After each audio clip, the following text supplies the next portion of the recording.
గారు ఇచ్చిన హామీలు నిలబెట్టుకోలేదు. హామీలు ఎప్పుడైతే నిలబెట్టుకోలేదో ప్రభుత్వం ఫెయిల్యూర్ కి ఖచ్చితంగా మనం ఒప్పుకున్నట్టుగానే ఆయన. సో 2 ఏళ్లలో ప్రజాపాలన పూర్తి స్థాయిలో నడుస్తుంది, అందుకే జూబ్లీహిల్స్ లో కూడా మేము గెలిచినామని చెప్పేసి కాంగ్రెస్ పార్టీ బలంగా చెప్పుకుంటుంది. అంటే ఒక సీట్ లో గెలిచారు అంటే అక్కడ చేయాల్సిన విధంగా ఎన్నో చేసి గెలిచారు. సో అది వాళ్ళు ఏదో విధంగా గెలవాలని కోట్లు కోట్లు కుమ్మరిస్తే కాదు కదండి. గెలిచింది ఒక సీటు గెలిచేసామంటే దాన్ని మేము అభివృద్ధి అంటే ఎట్లా ఒప్పుకుంటారు? సో అది అభివృద్ధికి మేమే పెద్దపీట వేస్తున్నామంటే ఇప్పుడు మేము పెట్టిన ఈ ధర్నా ఇంత సక్సెస్ అవ్వడానికి ఇంత గట్టిగా అడుగుతున్నారు ప్రతి నాయకుడు. అలాంటప్పుడు దానికి సమాధానం చెప్పి మీరు దాని వివరణ ఇవ్వండి. కానీ 2 ఏళ్లలో మేము అధికారం పాటలు నడవడానికి కేంద్రంలో బీజేపీ పార్టీ పూర్తి స్థాయిలో సహకరిస్తలే అని చెప్పేసి బలంగా చెప్తుంది కాంగ్రెస్ పార్టీ నాయకులు. బీజేపీ పార్టీ సహకరించకపోతే మీరు ఏ విధంగా సహకరించట్లేదో క్లియర్ ఇవ్వండి మాకు.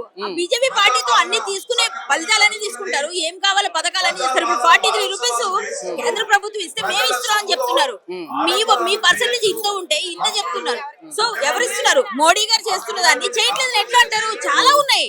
మీరు అన్ని ఫెయిల్యూర్ అయిపోయారు కాబట్టి ఈ రోజు ఇంత ధర్నాకి ఇంత మంది తరలి వచ్చారు. వాళ్ళు ప్రధానంగా 42% రిజర్వేషన్ ఏదైతుందో 9th షెడ్యూల్ లో పెట్టట్లేదు బీజేపీ అని చెప్పేసి కూడా ప్రధానంగా ఒక ఆరోపణ చేస్తుంది. దాని గురించి ఏం చెప్తారు? లేదండి, ఖచ్చితంగా పెడతారు. పెట్టట్లేదు అనడానికి అట్లేం లేదు. వాళ్ళు ఏదో మాట్లాడితే ఏదో చెప్పేస్తే ఆరోపణలు కాదు. ప్రతిదీ ఒక టైం లిమిట్ ఉంటుంది, ఒక పద్ధతి ప్రకారంగా వెళ్ళాలి. వీళ్ళు పెట్టమనగానే పెట్టేసి చేసే కాదు, చేస్తారు. రిజర్వేషన్ లేకుండా ఉంటే బీజేపీ ఎప్పుడు కూడా చాలా పద్ధతిగా ఉండే పార్టీ అండి. కేంద్రంలో ఉన్న పార్టీ ఏదైతే ఏ విధంగా వ్యవహరిస్తుంది, ఎన్ని విధాలుగా మనం ఈ రోజు ఇలా ఉన్నామంటే కేంద్రంలో బీజేపీ ఉండబట్టే. అదే కాంగ్రెస్ ఉంటే ఈ పార్టీకి ఇలా ఉండం. సో దాన్ని బట్టే మనం అర్థం చేసుకోవాలి. బీజేపీ ఖచ్చితంగా మెల్లగా వెళ్తుంది, అన్ని చేస్తారు.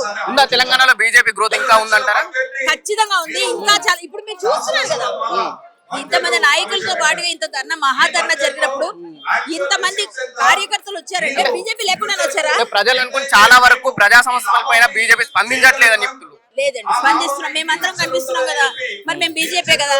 అంటే ప్రతి ఒక్కరు ఒక ప్లేస్ కి వెళ్తారు, వారు కుదరకపోవచ్చు, కానీ ఎందుకు స్పందించట్లేదు? స్పందిస్తున్నాం కదా, లేకపోతే మీరు ఎందుకు అడుగుతారు మమ్మల్ని?